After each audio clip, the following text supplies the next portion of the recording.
नमस्कार। माउन्टेन समाचारमा स्वागत छ। म बिन्दु अधिकारी र म उषा काफले। सुरुमा मुख्य समाचार।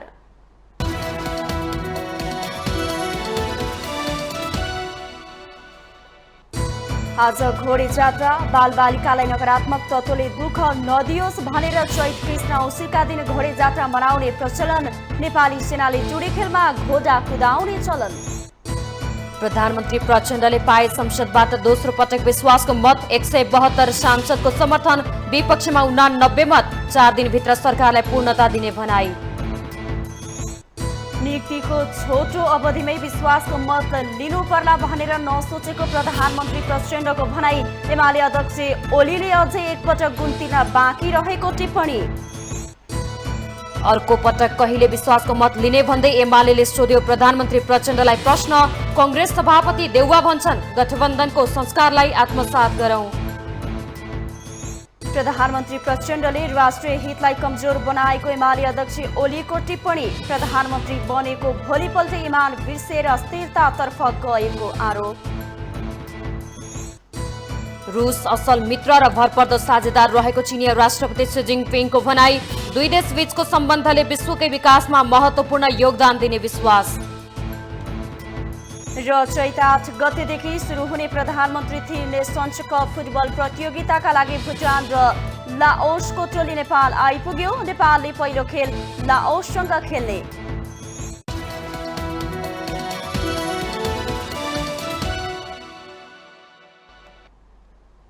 अब समाचार विस्तारमा।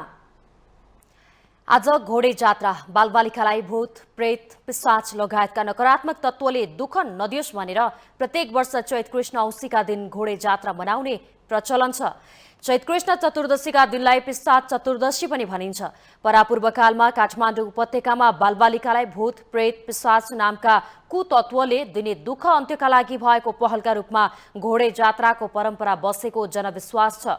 यी तत्त्वले बालबालिकालाई दुःख नदिउन् भनी चतुर्दशीका दिन केही मनपर्ने कुरा दिएर बुझाइने भएकाले औँसीको अघिल्लो दिनलाई पिशाच चतुर्दशी भनिएको हो।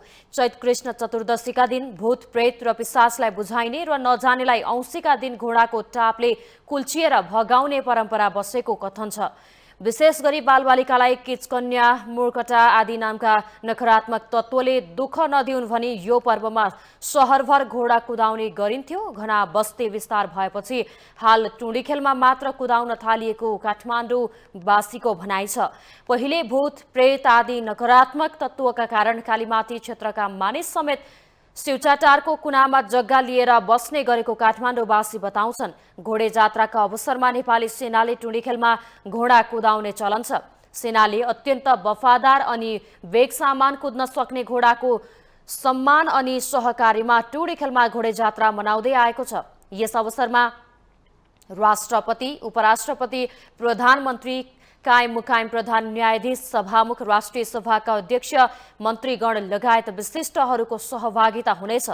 घोडे जात्रामा प्रयोग हुने 66 वटा घोडा मध्ये बग्गीका लागि 10, अश्वकलाका लागि 46 र दौड विशेषका लागि 10 वटा घोडा रहेको सैनिक निर्देशनालयले जनाएको छ। घोडे जात्राको अवसरमा सरकारले काठमाडौँ उपत्यकामा सार्वजनिक बिदा दिने गरेको छ।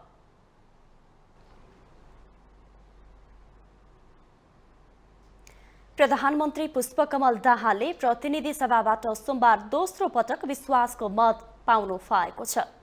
चुनावी गठबन्धन त्यागेर एमालेको समर्थनमा पुस 10 गते तेस्रो पटक प्रधानमन्त्री बन्नुभएका प्रचण्डले 3 महिनाको बीचमा प्रतिनिधि सभामा दोस्रो पटक विश्वासको मत लिनु भएको हो। प्रधानमन्त्री प्रचण्डलाई 172 सांसदले विश्वासको मत दिएका हुन्।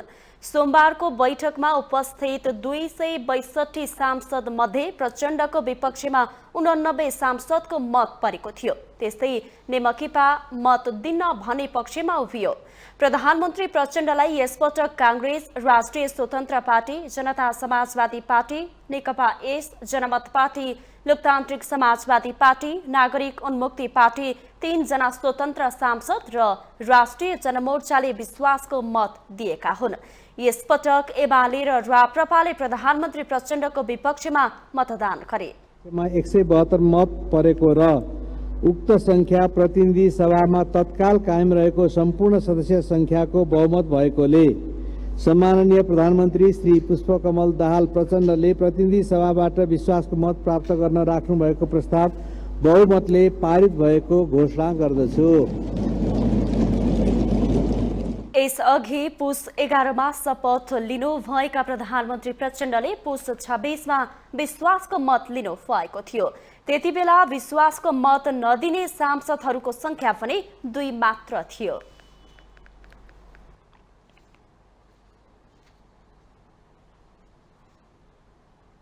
यसअघि प्रधानमन्त्री पुष्पकमल दाहाल प्रचण्डले आफूले नियुक्तिको छोटो अवधिमै विश्वासको मत लिनुपर्छ भन्ने नसोचेको टिप्पणी गर्नुभएको छ।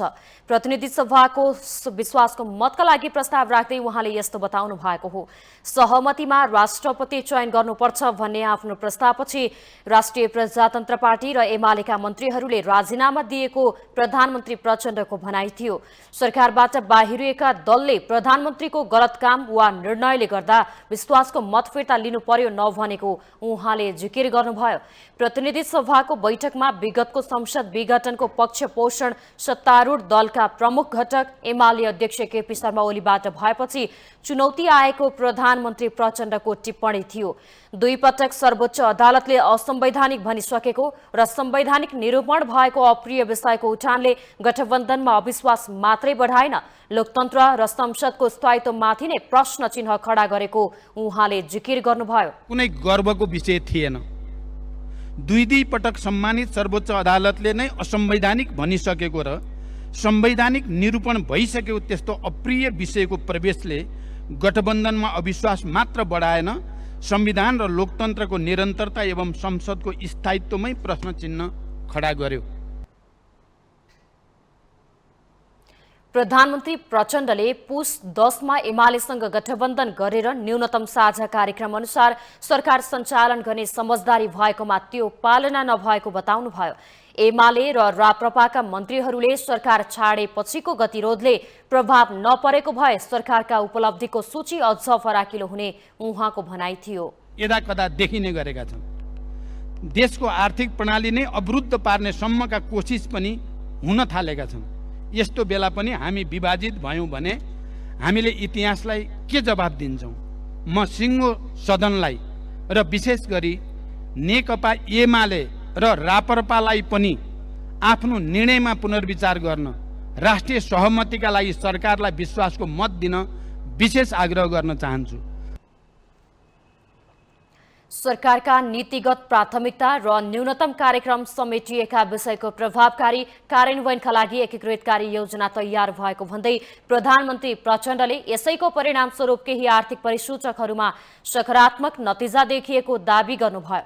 उहाँले अन्तर्राष्ट्रिय मानवाधिकार तथा संक्रमणकालीन न्यायका मान्य सिद्धान्त र सर्वोच्च अदालतका आदेश समेतको आधारमा सरकारले विधेयक तयार गरी संसदमा पेश गरिसकेको भन्दै शान्ति प्रक्रियाका कुनै दल विशेषको जिम्मेवारी मात्र नभएको प्रश्न पार्नुभयो। प्रधानमन्त्री प्रचण्डले राष्ट्रका संकट र सम्भावना दुवैले राष्ट्रिय सहमतिको माग गरेको बताउनुभयो। एक थरी अराजक तत्त्वहरूले आफ्नो गुफाबाट निस्केर नयाँ समस्या पैदा गर्ने प्रयास गरिरहेको भन्दै प्रधानमन्त्री प्रचण्डले यस्तो बेला पनि विभाजित भए इतिहासलाई के जवाफ दिने भनी प्रश्न गर्नुभयो।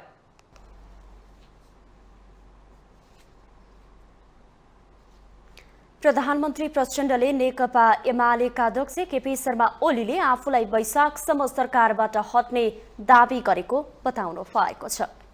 सोमबार प्रतिनिधि सभाको बैठकमा सांसदहरूले उठाएका प्रश्नको जवाफ दिँदै उहाँले यस्तो बताउनु भएको हो। प्रधानमन्त्री प्रचण्डले एमाले अध्यक्ष ओलीले वैशाखसम्ममा आफू नेकपा एमालेसँगै राष्ट्रपतिको बायाँपट्टि लबीमा आइपुग्ने दावी गरेको उल्लेख गर्दै त्यसको निर्णयको जिम्मा सांसदहरूलाई छोडेको बताउनुभयो।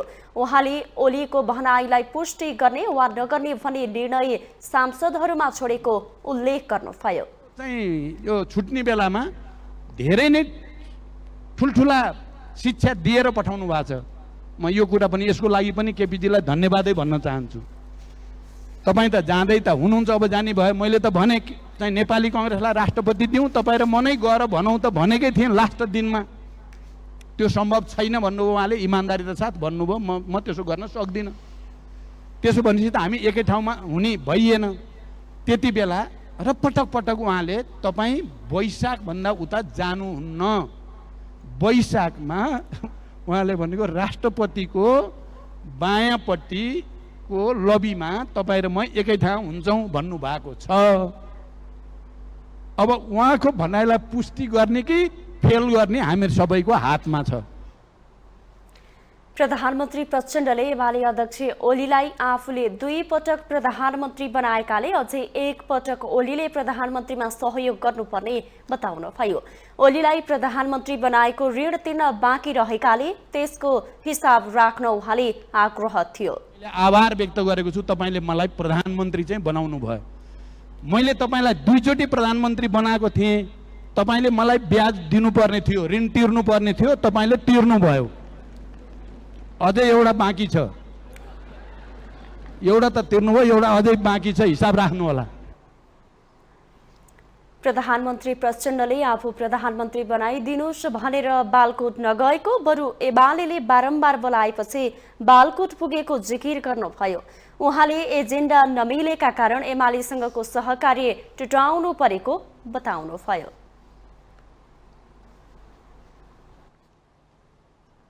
प्रधानमन्त्री प्रचण्डले 4 दिनभित्रै सरकारलाई पूर्णता दिने बताउनु भएको छ।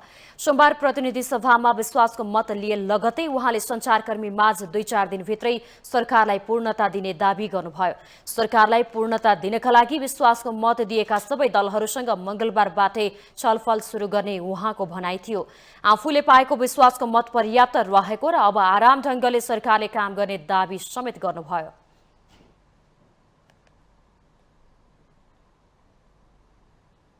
आज विश्वासको मत प्राप्त भइसकेपछि भोलि बिहानबाट सरकारलाई पूर्णता दिने प्रक्रिया सुरु हुन्छ। जो दलहरूसँग हाम्रो गठबन्धन भएको छ, सहमति भएको छ, ती सबैसँग बसेर 2-4 दिन भित्रमै सबै टुङ्ग्याउने र अनि काम गर्ने विचार छ। तपाईको भारत भ्रमण चाहिँ कहिले हुन्छ? अहिले टुङ्गो छैन, सायद यो महिनाको अन्त्यतिर या अर्को महिनाको सुरुवातमा हुन सक्छ। 100% मत त आएन नि तपाईलाई, तपाईले विश्वास गर्नु? मैले आशा गरेको छु भनेको थिएँ मैले, मलाई आशा छ 100% नै हुन्छ भनेर। अब जति भयो त्यो चाहिँ पर्याप्त छ। प्रधानमन्त्री प्रचण्डले आफ्नो भारत भ्रमण चैत्रको अन्तिम वा वैशाख पहिलो हप्ताभित्र हुन सक्ने बताउनुभयो। प्रधानमन्त्री प्रचण्डले राखेको विश्वासको मत माथिको प्रस्तावमा भाग लिँदै नेपाली कांग्रेसका सभापति शेरबहादुर देउवाले मुलुकमा गठबन्धनको संस्कारलाई आत्मसात गरेर अघि बढ्नुको विकल्प नरहेको बताउनु भएको छ। कुनै एक दलको प्रतिनिधि सभामा बहुमत पुग्ने अवस्था नभएकाले आफूहरूले गठबन्धनको संस्कार आत्मसात गर्दै अघि बढ्नु परेको उहाँको तर्क थियो। सभापति देउवाले राजनीतिक गठबन्धनहरू स्वार्थ प्रेरित र क्षणिक लाभका लागि नभई देश तथा जनताको पक्षमा संविधानको रक्षा गर्दै मुलुकको स्थिरता र विकासमा केन्द्रित हुनुपर्ने स्पष्ट पार्नुभयो। उहाँले संघीय लोकतान्त्रिक गणतन्त्रको सुदृढीकरण गर्दै मुलुकमा विकास र समृद्धिको कामलाई अघि बढाउन लागि आफ्नो पार्टीले यसअघि पनि प्रधानमन्त्री दाहाललाई विश्वासको मत दिएको स्मरण गर्नुभयो। व्यवस्थाको सुदृढीकरण, संविधानको रक्षा र सार्थक कार्यान्वयन, मुलुकमा राजनीतिक स्थिरताको सुनिश्चितता हाम्रो आधारभूत आवश्यकता भएको तर्फ सदनको ध्यान आकर्षित गरेको थिए। संघीय लोकतान्त्रिक गणतन्त्रात्मक व्यवस्था मार्फत नै मुलुकमा दिगो शान्ति, सुशासन, विकास र समृद्धिको आकांक्षा पूरा गर्न सकिन्छ भन्ने विषयमा जोड दिएको थिए र राजनीतिक स्थिरतालाई पूर्व शर्तको रूपमा उल्लेख पनि गरेको थिए। हामीले त्यसबेला संसदमा प्रमुख प्रतिपक्षको रूपमा रहेर पनि प्रधानमन्त्रीको प्रस्तावको पक्षमा मतदान गरेका थियौँ। यसै गरी नेकपा एमालेका उपाध्यक्ष विष्णु प्रसाद पौडेलले प्रधानमन्त्री प्रचण्डलाई एमालेसँग सहयात्रा टुङ्ग्याउनुको जवाफ माग गर्नुभयो। उहाँले राजनीतिक दलहरूसँग सहयात्राको विश्वास गर्न लायक काम प्रधानमन्त्रीले नगरेको आरोप लगाउनुभयो। पौडेलले पुस 10 अघिकै गठबन्धनमा जानु थियो भने किन बालुवाटारबाट बालकोट जानुभयो भन्दै प्रश्न गर्नुभयो। उहाँले प्रधानमन्त्री बनेको महिना दिन नबित्दै एमालेसँगको सहकार्य टुङ्ग्याएको कारण इतिहासले सोधिरहने बताउनुभयो। सभामुखज्यू मार्फत सोध्न चाहन्छु, तपाईँ के त्यस्तो कारण पर्यो जुन कारणले गर्दा तपाईँ त्यो सहयात्राबाट आज यो सहयात्रामा फर्किनु भएको छ? यदि तपाईँलाई यही सहयात्रामा जानु थियो भनेदेखि पुसको 10 गते तपाईँ त्यस प्रकारको सहमतिमा किन पुग्नुभयो? आज तपाईँले जवाफ दिनुहोस् नदिनुहोस्, आज तपाईँ जवाफ नदिन सक्नुहुन्छ, आज तपाईँ स्किप गर्न सक्नुहुन्छ, तर इतिहासले तपाईँलाई निरन्तर प्रश्न सोधिरहनेछ र एउटा बिन्दुमा तपाईँले यो प्रश्नको जवाफ दिनुपर्नेछ। उपाध्यक्ष विष्णु पौडेलले विश्वासको मतको अनिश्चित क्रममा मुलुक फस्दै गएको टिप्पणी गर्नुभयो। प्रधानमन्त्री प्रचण्ड 2 महिना 10 दिन नपुग्दै अर्को पटक विश्वासको मत लिन उपस्थित भएको भन्दै उहाँले सदनको बिजनेस नै यति मात्र हुने त होइन भनेर प्रश्न गर्नुभयो। अब अहिले चाहिँ 2 महिना 10 दिन पुग्दा नपुग्दै फेरि अर्कोचोटि विश्वासको मतका निम्ति सदन समक्ष प्रस्तुत हुनुभएको छ। सभामुख महोदय, यो सदनको त कुनै बिजनेस नै सकिने भयो। हरेक 2 महिनामा अब हुन सक्ला अर्को फेरि 1 महिनामा फेरि विश्वासको मतमा जानुपर्ने हो कि? म सोध्न चाहन्छु सभामुख महोदय, सम्मान्य प्रधानमन्त्रीको अर्कोचोटि विश्वासको मत लिने कार्यसूची कहिलेको छ? कुन मितिमा फेरि विश्वासको मत लिनुहुन्छ यहाँले? म सोध्न चाहन्छु। उपाध्यक्ष पौडेलले राष्ट्रिय सहमति रोदनको विषय नभएको बताउनुभयो। प्रधानमन्त्री बन्न समर्थन लिने र बनेको भोलिपल्ट शत्रुताको सम्बन्ध राख्दै एमालेलाई एक्ल्याउने प्रयास भएको उहाँको जिकिर थियो। उपाध्यक्ष पौडेलले एमाले बिनाको सहमति कस्तो राष्ट्रिय सहमति हो भनेर प्रश्न समेत गर्नुभयो।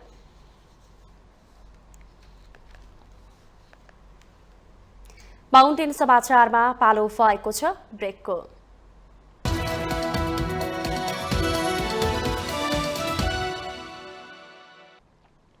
ब्रेकपछि स्वागत छ। अब बाँकी समाचार। यसैगरी विश्वासको मतमाथिको प्रस्तावमा भाग लिँदै नेकपा एकीकृत समाजवादीका अध्यक्ष माधव कुमार नेपालले अहिलेको सत्ता गठबन्धन 5 वर्षसम्म नै टिक्ने दावी गर्नुभयो। अहिलेको गठबन्धन आगामी 5 वर्ष नै टिकेर देशलाई समृद्धिको विकासतर्फ अग्रसर बनाउने उहाँको जिकिर थियो। अध्यक्ष नेपालले वैशाखमा विश्वासको मत फेरि लिनुपर्ने होइन भने प्रश्न उठिरहेको भन्दै त्यो प्रश्न गर्नु अस्वाभाविक नरहेको टिप्पणी गर्नुभयो।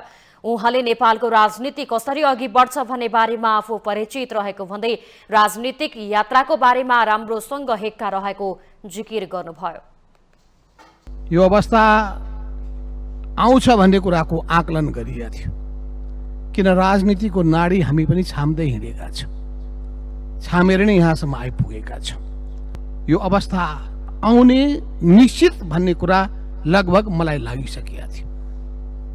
अब यसको सम्पूर्ण कारण त स्वयं सम्माननीय प्रधानमन्त्रीजीले बताउनु होला। त्यसको प्रमुख पात्र भएको नाताले हामी त नजिकबाट यसो चियाउने त हो नि, के न यस्तो भएको छ भन्ने कुराको अध्ययन गर्ने हो। अलिअलि मनोविज्ञानले काम गरिरहेको छ भने अनुहार हेरेर मनोविज्ञानको अध्ययन पनि गर्ने हो, व्यवहार व्यवहारको आधारमा पनि बुझ्ने पनि हो। त्यसो हुनाले यी सबै कुराको सन्दर्भमा यो अवस्था आउनु अवश्यम्भावी थियो, आयो। राष्ट्रिय प्रजातन्त्र पार्टीका अध्यक्ष राजेन्द्र लिङदेनले प्रधानमन्त्री प्रचण्डलाई गाडी फेरिरहने ड्राइभरको संज्ञा दिनुभयो। उहाँले आफूहरूसँग गाडी र चलाउने सिप भए पनि लाइसेन्स नभएको भन्दै पर्खिनुको विकल्प नभएको बताउनुभयो। सरकारमा सहभागी हुने केही थान मन्त्रालय लिएर मन्त्री हुने त्यस्तो मनसाय राखेको थिएन। अब यो मेरो गाडी, मैले चलाइराखेको गाडी थोत्रै भयो, पुरानो भयो, छोड्छु, तपाईँहरूको नयाँ गाडी चलाउँछु, चढ्छु, हाँक्छु, मेरो अनुभव छ भनेपछि लाइसेन्स भएको मान्छे दिउँ भनेर गाडी पनि कहाँ, हाइड्रोजन गाडी दिए। हाइड्रोजन गाडी दिएको, गाडी स्टार्ट नहुँदैखेरि ड्राइभर हाम फालेर थट म त पुरानै गाडी चलाउँछु भनेर हिँडेपछि अब हामीले के गर्ने? जनमत पार्टीका अध्यक्ष डाक्टर चन्द्रकान्त राउतले नेपालमा संघीयता नौलो कुरा नरहेको भन्दै त्यसका लागि प्रधानमन्त्री प्रचण्डले महत्त्वपूर्ण भूमिका खेलेको जिकिर गर्नुभयो। सरकारसँग आफ्ना केही असन्तुष्टि रहे पनि त्यसलाई मध्यनजर गरेर सरकार अघि बढ्ने विश्वास रहेको उहाँको भनाइ थियो। धेरै दिनसम्म टिक्न सक्दैन र त्यो पाटो हामीले अहिले यहाँ विश्लेषण गर्दाखेरि व्याख्या गर्दाखेरि अलिकति छुटाएको जस्तो हामीलाई लाग्यो। कतै न कतै अमिल्दो सिद्धान्त भएको कारणले कुनै पार्टी विशेष वा नेतृत्व विशेषको क्लास भएको होइन। यहाँ सिद्धान्त नमिलेकै कारणले गर्दाखेरि कुनै विशेष परिस्थितिमा सिद्धान्त नमिलेका दलहरू एक ठाउँमा आइदिँदाखेरि मात्रै यो परिस्थिति सृजना भएको हो कि भनेर मलाई लागेको छ। र आज लोकतन्त्र गणतन्त्र संहितालाई रक्षा गर्नका लागि हामीले पहिला पनि सम्माननीय प्रधानमन्त्रीज्यूलाई विश्वासको मत दिएका थियौँ र आज पनि हाम्रो जनमत पार्टीले सम्माननीय प्रधानमन्त्रीज्यूलाई त्यही लोकतन्त्र संहिता र गणतन्त्रलाई रक्षा गर्ने अभिभारा सहित नै आज पनि मत दिने निर्णय हाम्रो पार्टीले गरेको छ। राष्ट्रिय जनमोर्चाका अध्यक्ष चित्र बहादुर केसीले सरकार बनाउने र भत्काउने खेलले देश समृद्ध हुन नसक्ने तर्क गर्नुभयो। सरकार संसदको ठूलो पार्टी र ठूलो पार्टीले नसके दोस्रो ठूलो पार्टीले बनाउनु पर्नेमा तेस्रो पार्टीलाई बोकेर हिँड्नु शर्मनाक रहेको उहाँको टिप्पणी थियो। सरकार बनाउने र गिराउने खेती भइरहेको भन्दै लोकतन्त्र र गणतन्त्र जोगिन नसक्ने स्पष्ट पार्नुभयो। जस्ता नीति जस्ता कार्यक्रम जस्ता विचार भए पनि सरकार बनाउनको लागि सरकार अडाउनको लागि मिसाउनु पर्ने भयो। त्यस कारणले हामीले आफैले बनाएको निर्वाचन प्रणालीले हामीलाई यो ठाउँमा पुरा विचार गरौँ त। यस्तो निर्वाचन प्रणालीले मुलुकमा चाहिँ 2 महिना चाहिँ सरकार बदल्ने र त्यति काम मात्रै गर्दाखेरि हामीले यो लोकतन्त्रलाई बचाउन सक्छौँ। मैले त के देखिरहेको छु भने वास्तवमा यो लोकतन्त्र चाहिँ धेरै चाहिँ गणतन्त्र धरापमा परेको मैले देखिरहेको छु। हाम्रो धन्दा यही भइहाल्यो र चाहिँ सरकार बनाउने सरकार भत्काउने। जनता समाजवादी पार्टी नेपालका सांसद प्रदीप यादवले प्रधानमन्त्रीको प्रशंसा गर्दै प्रचण्ड जस्तो साहसिक प्रधानमन्त्री मुलुकले कमै पाउने दाबी गर्नुभयो।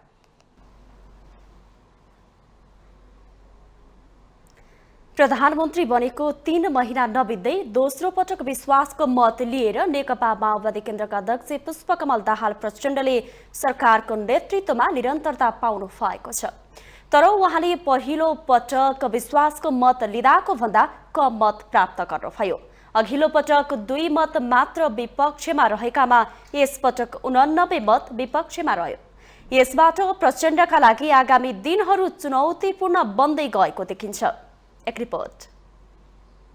प्रधानमन्त्री नियुक्ति भएको 3 महिना बित्न नपाउँदै प्रधानमन्त्री प्रचण्डले सोमबार दोस्रो पटक विश्वासको मत लिनुभयो। यसअघि गत पुस 10 गते प्रधानमन्त्रीमा नियुक्ति भएका प्रचण्डले 26 पुसमा विश्वासको मत लिनुभएको थियो। त्यतिबेला उहाँलाई विश्वासको मत दिने सांसद 268 जना थिए भने 2 मत मात्र विपक्षमा परेको थियो। दोस्रो पटक विश्वासको मत लिँदा सत्ता समीकरणमा फेरबदल आइसकेको छ। यसअघि प्रचण्डलाई प्रधानमन्त्री बनाउन साथ दिने नेकपा एमाले र राप्रपाले प्रचण्डलाई विश्वासको मत दिएन। दोस्रो पटक विश्वासको मत लिनुभएका प्रचण्डलाई नेकपा एमाले इमानको प्रश्न उठायो। धोकाधडीको विषय उठाउँदै आएको एमाले प्रचण्डलाई उचित समयमा देखाइदिने सन्देश अध्यक्ष केपी शर्मा ओलीले दिइरहनु भएको छ। यसकारण पनि प्रचण्डलाई आगामी दिनहरू सजिलो छैन। प्रचण्ड आफैले सोच्नु पर्ने हो। जनताले यो पटक 32 सिट भनेको माओवादीलाई सरकारको नेतृत्व गर्न सरकारमा जानलाई मत दिएकै होइन, अस्थिर हुन्छ र अब अमेरिकी साम्राज्यवाद र भारतीय विस्तारवाद र एकाधिकार पुँजीले जे भन्छ त्यो हुन्छ। लामो छोटो भन्दा पनि नेपालको हितमा हुँदैन। हजुर, त्यो नेपालको हितमा छैन। नेपालको हित हुनलाई कि चुनाव प्रक्रियामै परिवर्तन गर्नुपर्छ, होइन भने जो पहिलो दल हो उसले सरकार गठन गर्ने, दोस्रो दल प्रतिपक्षमा बस्ने। प्रचण्डलाई दोस्रो पटक विश्वासको मत दिने दलको संख्या केही मात्र घटेको छ।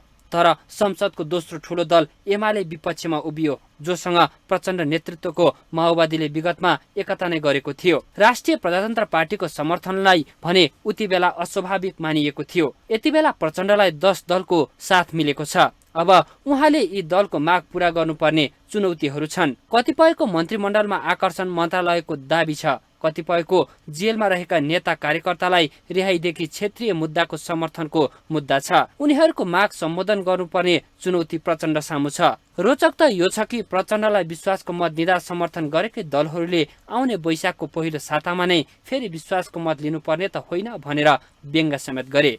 एमालेसँगको सहकार्य 2 महिना मात्र टिकाउन सक्नुभएका प्रचण्डले काङ्ग्रेससँगको सहकार्य कति महिनासम्म लानुहोला चासो बनेको छ। यो एउटा चाहिँ अब हिजो कमी कमजोरी के चाहिँ रह्यो, तर अब त्यो कमी कमजोरीलाई चाहिँ हामी दोहोऱ्याउँदैनौँ। यो पार्लियामेन्टले 5 वर्ष पुरा गर्छ, अहिलेको गठबन्धनले 5 वर्ष पुरा गर्छ, त्यो ढुक्क हुन्छ। त्यही त बाँडफाँडमा अब त बाँडफाँडकै हिसाबमा गठबन्धन भएको छ त। अब मैले प्राप्त गरेको अथवा प्रचण्डजीले प्राप्त गरेको अथवा सबैको चाहिँ हिजो गठबन्धनको एउटा जनादेश छ, त्यो गठबन्धनको सम्मान गर्नका लागि पनि हामीले अब चाहिँ एक आपसमा चिना झम्टी गर्ने होइन। अब यो 5 वर्ष सरकार चल्छ। मौसम जस्तै छिटो बदलिने भइसकेको नेपाली राजनीति अस्थिरताको भुमरीमा परेको विश्लेषण हुन थालिसकेका छन्। 2 ठूला दलको टकरावको फाइदा उठाएर प्रधानमन्त्री बन्नुभएका प्रचण्डले सत्ताको धेरथोर लाभ लिइरहनु होला, तर उहाँले देशलाई स्थिरता दिन भने नसक्नुहुने पछिल्ला घटनाक्रमले देखाइसकेको छ। माउन्टेन टेलिभिजन एचडीका लागि क्यामेरामा केशव श्रेष्ठका साथमा बटुक राजगिरीको रिपोर्ट।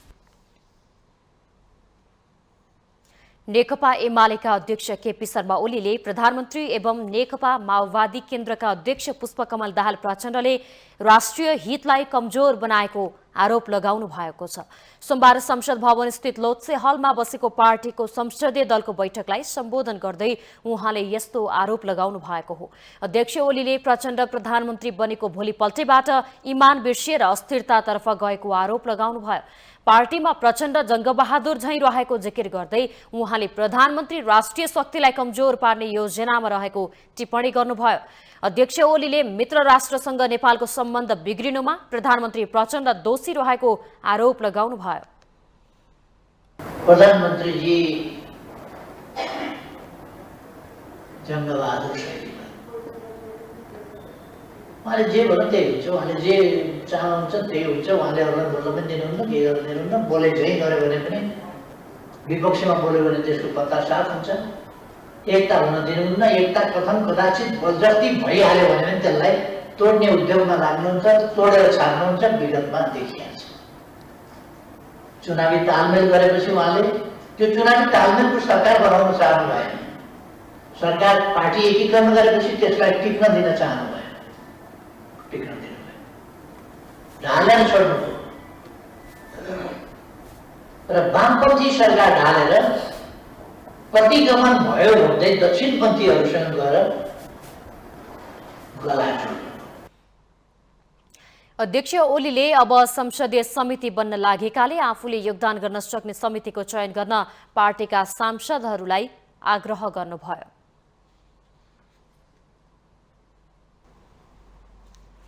महान्यायाधिवक्ताको कार्यालयले राष्ट्रिय स्वतन्त्र पार्टीका सभापति रवि लामिछानेको राहदानी दुरुपयोग सम्बन्धी प्रकरणमा मुद्दा नचलाउने निर्णय गरेको छ। महान्यायाधिवक्ता दिनमणि पोखरेलले मुद्दा नचल्ने निर्णय गर्नु भएको हो। सरकारी वकिलको कार्यालयबाट सिफारिस भएर आएको प्रतिवेदन अनुसार मुद्दा नचलाउने निर्णय भएको हो। प्रधानमन्त्रीलाई विश्वासको मत दिने सवालमा लामिछानेले आफ्नो मुद्दा नचलाउने निर्णय हुनुपर्ने लबिङ गर्नु भएको थियो। सोमबार पनि सभापति लामिछाने र संसदीय दलका कार्यवाहक नेता डोल प्रसाद अर्यालले प्रधानमन्त्री प्रचण्ड र महान्यायाधिवक्ता पोखरेललाई मुद्दा नचलाउने निर्णय गर्न दबाव दिनु भएको थियो। सोमबार अर्याल महान्यायाधिवक्ता पोखरेललाई भेट्न कार्यकक्षमा नै पुगेको बताइएको छ। अमेरिकी नागरिकको हैसियतमा नेपाल आएर राहदानी लिएको भए पनि लामिछानेलाई मुद्दा नलाग्ने निर्णय जिल्ला प्रहरी परिषद टेकु, जिल्ला सरकारी वकिलको कार्यालय काठमाडौँ र उच्च अदालत सरकारी वकिलको कार्यालयले गरेका थिए। जिल्ला र उच्च अदालतको प्रतिवेदन महान्यायाधिवक्ता कहाँ पुगेपछि सोमबार त्यहाँबाट पनि मुद्दा नचल्ने निर्णय भएको हो।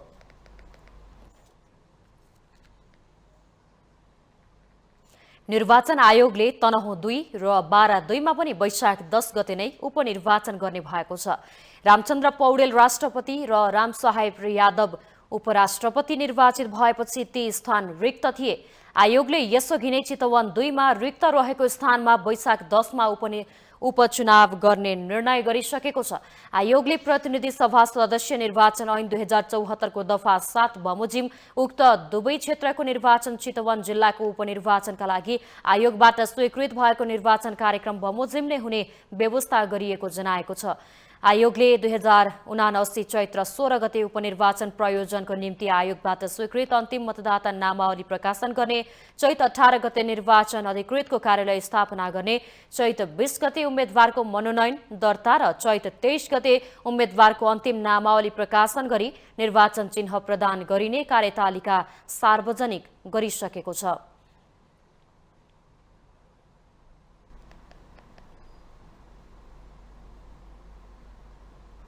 नवनिर्वाचित उपराष्ट्रपति रामसाहेब प्रसाद यादवले सोमबार पद तथा गोपनीयताको शपथ लिनु भएको छ।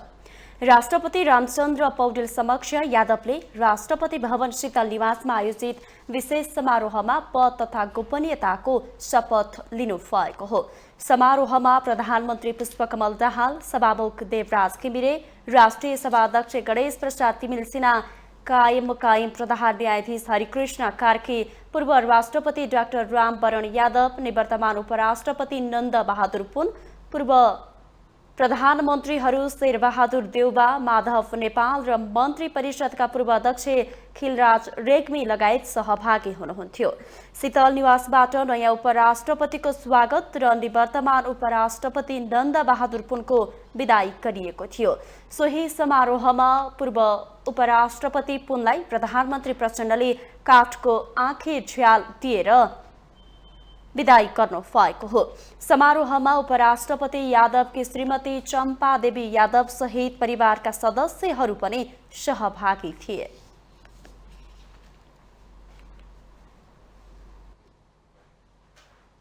सरकारले 5 जना प्रहरी नायब महानिरीक्षक डीआईजीलाई प्रहरी अतिरिक्त महानिरीक्षक एआईजीमा बढुवा गरेको छ।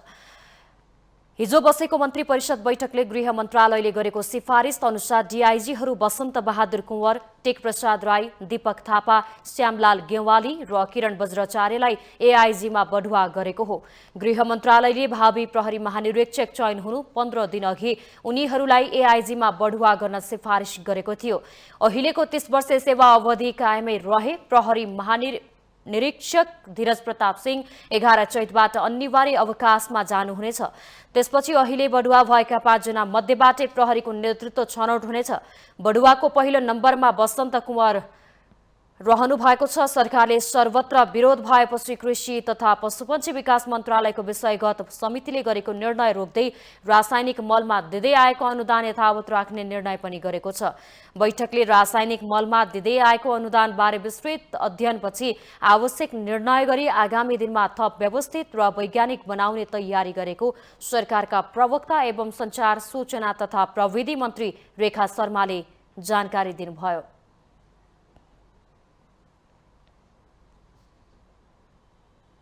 माउन्टेन समाचारमा पुनः पालो भएको छ ब्रेकको।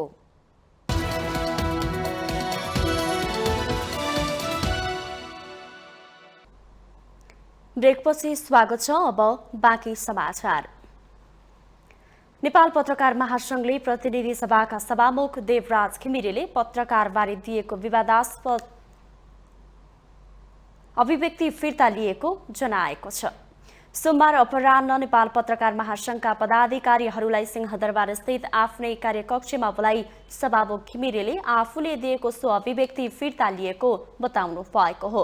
गत चैत्र 3 गते नेपाल पत्रकार महासंघको प्रतिनिधि मण्डलसँगको भेटमा पत्रकारहरू बिक्रीमा छन् भन्ने अभिव्यक्ति दिएपछि उहाँ विवादमा पर्नु भएको थियो। पत्रकारबारे दिएको आफ्नो अभिव्यक्ति सभामुख घिमिरेले आफूहरूसँगको भेटमा सच्याएको महासंघका वरिष्ठ उपाध्यक्ष रमेश विष्टले जानकारी दिनुभयो। आफू पूर्ण प्रतिबद्ध रहेको बताउनु भएको छ। योभन्दा अगाडि एउटा दुर्घटनावश गरिएको टिप्पणीलाई संसद सचिवालय अथवा सम्माननीय सभामुखको तर्फबाट सच्याउनु भएको छ र नेपालको प्रेस तथा अभिव्यक्ति स्वतन्त्रता जुन संविधानमा प्रत्याभूति भएको छ त्यो पूर्ण प्रतिबद्ध संसद र आफू प्रतिबद्ध भएको जानकारी गराउनु भएको छ। पत्रकार महासङ्घ र सम्माननीय सभामुख बिचमा अहिले छलफल भयो र अब यो विषयलाई हामीले यहीँ नै टुङ्ग्याउने निर्णय गरेका छौँ। त्यस अवसरमा सभामुख घिमिरेले नेपाल प्रेस तथा अभिव्यक्ति स्वतन्त्रताप्रति सिङ्गो सङ्घीय संसद र आफू प्रतिबद्ध रहेको पनि बताउनु भएको थियो।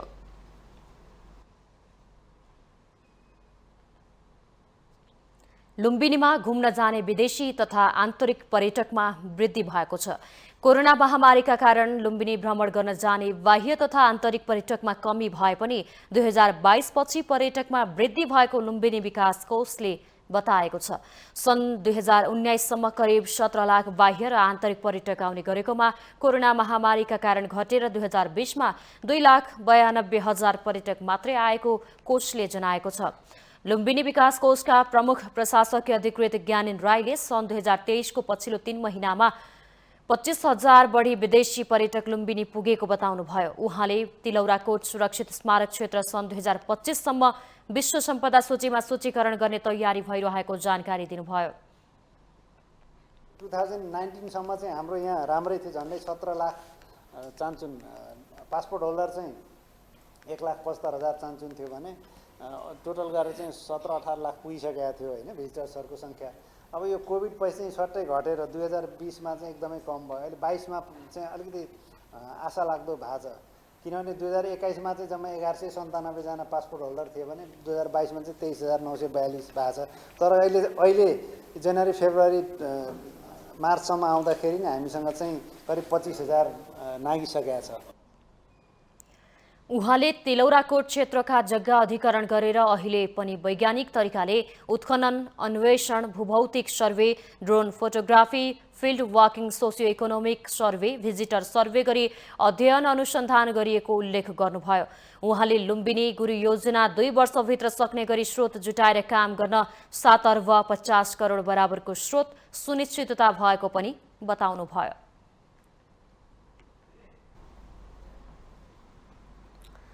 होटल संघ नेपाल हानले होटल व्यवसायका समस्या समाधानका लागि पहल नगरी व्यवसाय बन्द गर्ने चेतावनी दिएको छ। सोमबार ललितपुरमा पत्रकार सम्मेलन गर्दै हानले बिग्रदो अर्थतन्त्रसँगै होटल क्षेत्र धराशायी बनेको भन्दै समस्या समाधानको लागि सरकारले पहल नगरी होटल बन्द गर्ने चेतावनी दिएको हो। हानका प्रथम उपाध्यक्ष विनायक शाहले बैंक तथा वित्तीय संस्थाहरूबाट होटल व्यवसाय प्रवर्धन र विकासका लागि प्रवाह भएका ऋणको सावा ब्याज भुक्तानीमा थेग्नै नसकिने अवस्था आएको जिकिर गर्नुभयो। उहाँले पछिल्लो समय चालू खर्च समेत धान्न नसक्ने गरी होटलहरू घाटामा सञ्चालित रहेको बताउनुभयो। शाहले राष्ट्रिय वार्षिक बजेट भन्दा बढी परिणामको लगानी भइसकेको नेपाली होटल क्षेत्रलाई सरकारले उद्योग सरहको मान्यता नदिनु खेदजनक रहेको टिप्पणी गर्नुभयो। परिमाणको लगानी भइसकेको नेपाली होटल क्षेत्रलाई नेपाल सरकारले हालसम्म पनि उद्योग सरहको मान्यता समेत नदिनु अत्यन्त खेदजनक छ। नेपाल सरकार, नेपाल राष्ट्र बैंक तथा सम्बद्ध बैंक तथा वित्तीय संस्थाहरूबाट नेपाली होटल क्षेत्रलाई कठिन आर्थिक चक्रव्यूहबाट बचाई पुनर्जीवन प्रदान गर्न, ऋणको सावा ब्याज भुक्तानीको भाका व्यावहारिक ढङ्गमा बढाउने लगायत कर्जा पुनर्संरचना, पुनर्तालिकीकरण नितान्त आवश्यक रहेको तथा सदा बढ्दै गएको ब्याज दर एकल अङ्कमा झार्न होटल संघ नेपाल जोरदार माग गर्दछ। यस्तै सङ्घका अध्यक्ष सिर्जना राणाले सरकारले बनाउने नीति नियमले होटल क्षेत्रलाई उपेक्षा गरेको आरोप लगाउनुभयो। उहाँले नेपालको पर्यटन क्षेत्र 50% मात्रै लयमा आएकाले पर्यटक क्षेत्रको विकासमा चुनौती रहेको बताउनुभयो। समय धान्नै नसक्ने गरी थला परेको छ। 12 लाख टुरिस्ट नेपाल भित्रियो भने 2022 मा हाम्रो 6,14,000 टुरिस्ट भित्रेको छ भने अहिलेसम्म पनि हामी आधामा मात्रै हाम्रो पहिलाको तथ्याङ्क हेर्ने हो भने हामी आधा जस्तो मात्रै उँभो लागेको छौँ भने हाम्रो चुनौती एकदम धेरै छ र यही कुरा गभर्मेन्टले बुझ्दैनन् र उहाँहरूले के भन्नुहुन्छ भने तपाईँहरूको व्यवसाय त सबै फस्टाइसक्यो। उहाँहरूको एउटा सोच र उहाँहरूको एउटा माइन्डसेट कस्तो भयो भने that tourism is back to normal. No, it's not back to normal. उहाँले होटलहरूको संरक्षणको लागि बढीभन्दा बढी विदेशी पर्यटक ल्याउन आवश्यक रहेको भन्दै सरकारको आगामी नीति होटल व्यवसाय गर्ने वातावरण हुने खालको हुनुपर्ने आवश्यकता रहेको बताउनुभयो। नेपाल राष्ट्र बैंकका गभर्नर महाप्रसाद अधिकारीले नेपाल सबैभन्दा कम बचत गर्ने मुलुकमा पर्ने बताउनु भएको छ। सोमबार नेपाल राष्ट्र बैंकले आयोजना गरेको विश्वव्यापी मुद्रा सप्ताह 2023 उद्घाटन तथा वित्तीय चेतनामूलक कार्यक्रममा उहाँले यस्तो बताउनु भएको हो। गभर्नर अधिकारीले विश्वका अन्य मुलुकहरूमा भन्दा नेपालमा बचत गर्ने भन्दा पनि सबैभन्दा बढी खर्च गर्ने गरेको प्रवृत्ति रहेको भन्दै बचतबाट नै आमदानी बढ्ने प्रश्न पार्नुभयो। राष्ट्रिय बचतको अनुपात आधारमा हेर्दा बचतको रेट कमजोर रहेको उहाँको भनाइ थियो। त्यस्तै गभर्नर अधिकारीले शेयरमा लगानी गर्नु पनि बचत भएको भन्दै शेयरमा थोरै लगानीले पनि धेरै आमदानी गर्न सक्ने बताउनुभयो। त्यसैगरी हामीले फोर्सफुल्ली गरेको सेभिङ यहाँ नेपालमा रेट राम्रो छ हैन। 5 वर्ष 7 वर्ष 8 वर्ष 10 वर्षमा चाहिँ त्यो दोब्बरै हुने खालका रेटहरू छन्। त्यो सेभिङले काम गर्छ, त्यसलाई मल्टिप्लाई गर्न सकिन्छ। त्यसकारण सेभिङ अत्यन्तै जरुरी छ। त्यो सेभिङ हामीले गरेनौँ भने पनि कहीँ कतै खर्च भएर जान्छ, त्यो त्यतिकै खर्च भएर जान्छ। बचत चाहिँ अनिवार्य हो। नेपाल समग्रमा कम बचत गर्ने मुलुकमा परिरहेछ, हामी बेसी कन्जम्सन गरिरहेको छौँ। यहाँले डेटाहरू हेर्नुभयो भने हाम्रो सेभिङको रेट अत्यन्तै कमजोर छ। आफ्नो पैसाको योजना बनाउनुहोस्, आफ्नो भविष्य बनाउनुहोस् भन्ने नारा सहित सोमबारदेखि ग्लोबल मनी विक 2023 सुरु भएको छ। ग्लोबल मनी विकको यो 11औं संस्करण हो। नेपाल राष्ट्र बैंकले अभियानको पहिलो दिन उपत्यका सहित विभिन्न कलेजका 100 भन्दा बढी विद्यार्थीको सहभागिता रहेको छ। चैत 12 गतेसम्म सञ्चालन हुने यो अभियान अन्तर्गत नेपाल राष्ट्र बैंकको संयोजनमा मुलुकभर वित्तीय सचेतना अभिवृद्धिमा सहयोग पुग्ने किसिमका कार्यक्रमहरू सञ्चालन हुनेछन्।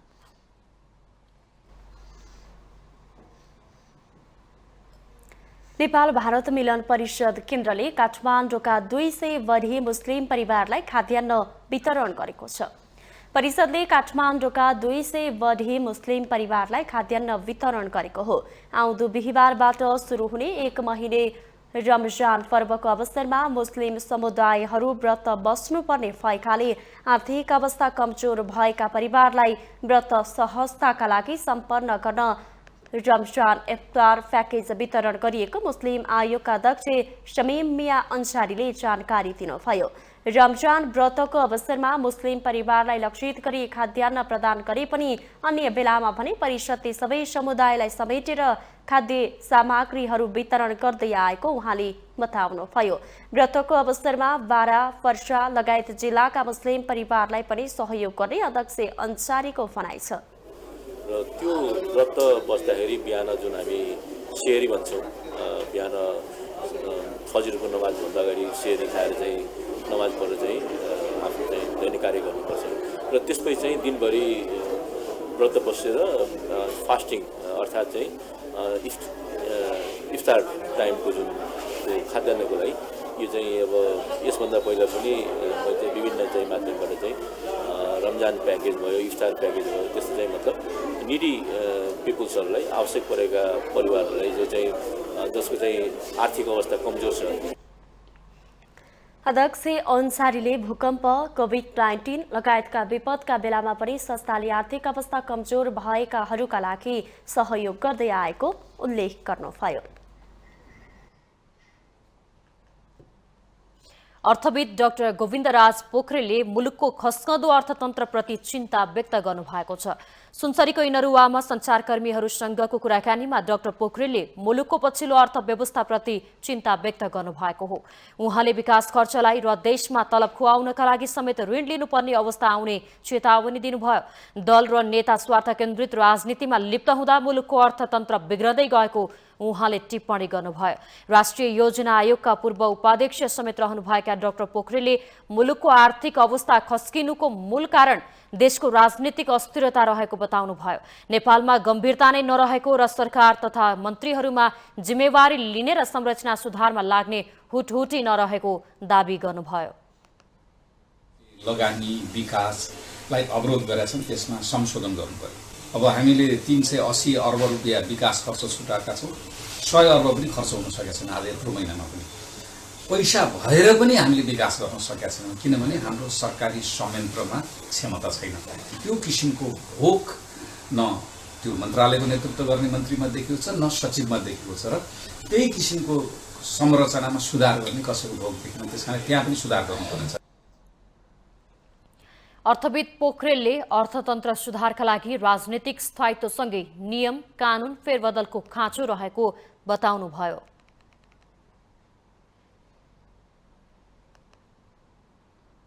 हामीसँग आर्थिक, अन्तर्राष्ट्रिय र खेल समाचार बाँकी नै छन्।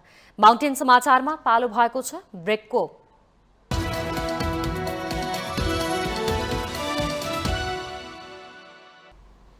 ब्रेकपछि स्वागत छ। अब आर्थिक समाचार। आर्थिक समाचारको साथमा जगदम्बा सुपर साइन तथा ग्याल्बा प्लस जीवनभरको भरोसा। प्रस्तुत छ रिद्धि सिद्धि सिमेन्ट, गुणस्तरको नयाँ स्तर।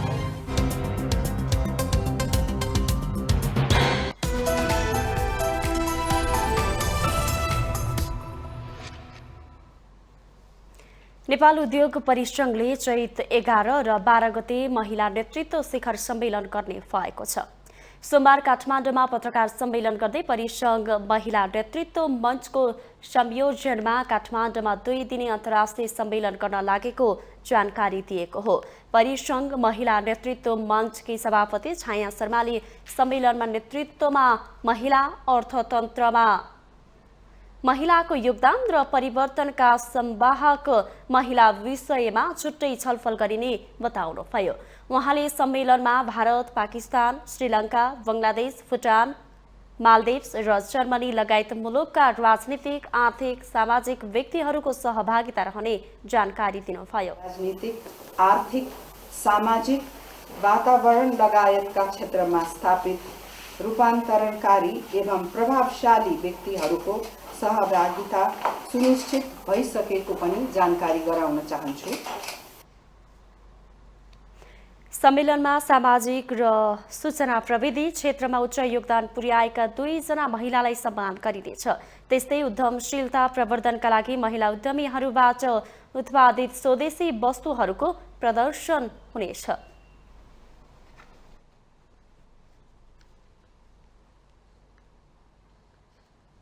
अब अन्तर्राष्ट्रिय समाचार।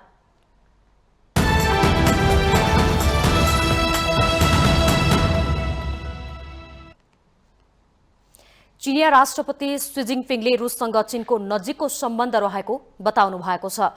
रुसको राजकीय भ्रमणका लागि मस्को पुगे लगतै रुसी राष्ट्रपति भ्लादिमिर पुटिनसँगको भेटपछि रुससँग चीनको नजिकको सम्बन्ध रहेको बताउनु भएको हो। सीले रुसलाई भरपर्दो साझेदार रहेको पनि उल्लेख गरेको अन्तर्राष्ट्रिय सञ्चार माध्यमहरूले जनाएका छन्। सीले चीन र रुस बृहत रणनीतिक सहयोगका साझेदार भएको भन्दै अहिलेको परिस्थितिमा आपसी सम्बन्ध अझ बलियो हुनुपर्ने समयको माग भएको सीको भनाइ छ। यस भ्रमणले चीन रुस सम्बन्धको चौतर्फी विकासको नयाँ अध्याय खुलेको पनि राष्ट्रपति सीले विश्वास व्यक्त गर्नुभयो। 2 देश बीचको सम्बन्धले ठोस लाभ प्राप्त हुने मात्रै नभएर विश्वकै विकास र प्रगतिमा पनि महत्त्वपूर्ण योगदान दिने सीको विश्वास छ। विगत 1 दशकमा 2 देशले गैर गठबन्धन, गैर टकराव र कुनै तेस्रो पक्षलाई लक्षित नगरी द्विपक्षीय सम्बन्धलाई सुदृढ र प्रगाढ बनाएको सीले बताउनुभयो। रुसमाथि अमेरिकी दबाव जारी रहँदा चिनिया राष्ट्रपति सीको रुस भ्रमणलाई महत्त्वका साथ हेरिएको छ। रुसले युक्रेनमाथि हमला गरेपछि चिनिया राष्ट्रपति सीको यो पहिलो रुस भ्रमण हो। भ्रमणमा सीले रुस युक्रेन युद्ध अन्त्यका लागि पहल गर्ने बताइएको छ।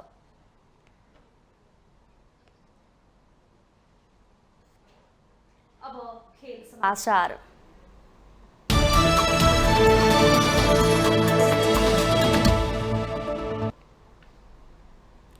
प्रधानमन्त्री थ्री नेसन्स कप फुटबल प्रतियोगिता चैत 8 गतेदेखि 17 गतेसम्म हुने भएको छ।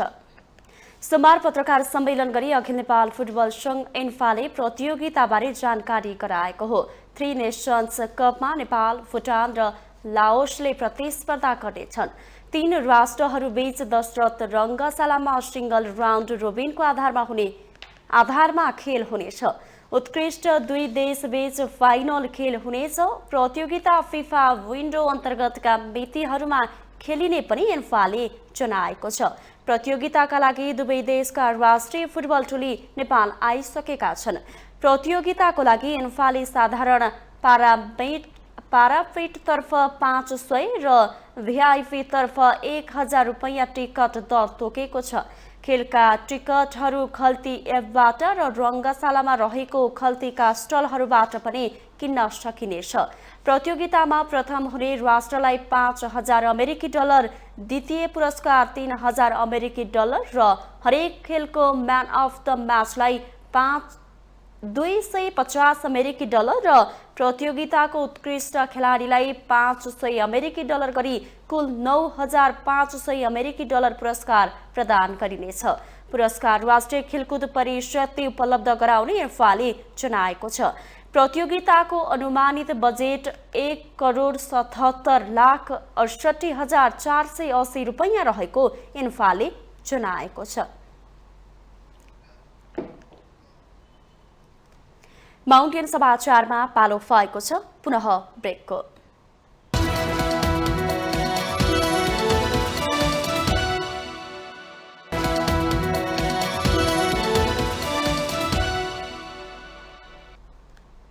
ब्रेकपछि स्वागत छ। यो सँगै हामी माउन्टेन समाचारको अन्त्यमा आइपुगेका छौं। जाँदा जाँदै मुख्य समाचार पुनः एकपटक।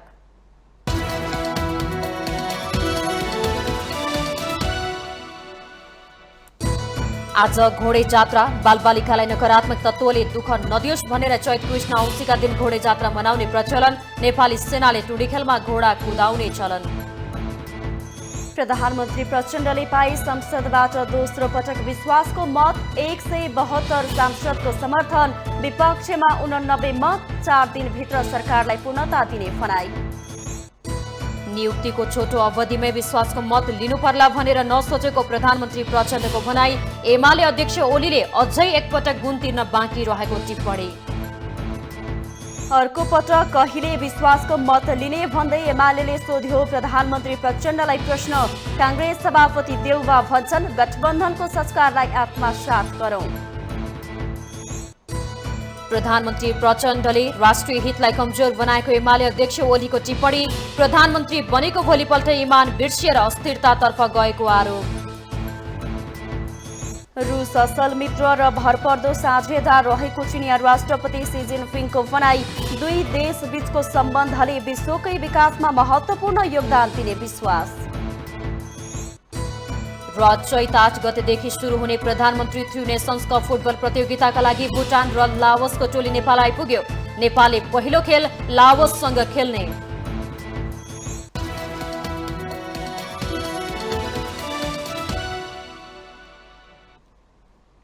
माउन्टेन समाचार अहिलेलाई सकियो। सत्य, तथ्य र निष्पक्ष समाचारका लागि माउन्टेन टेलिभिजन HD हेर्दै रहनुहोला। नमस्कार।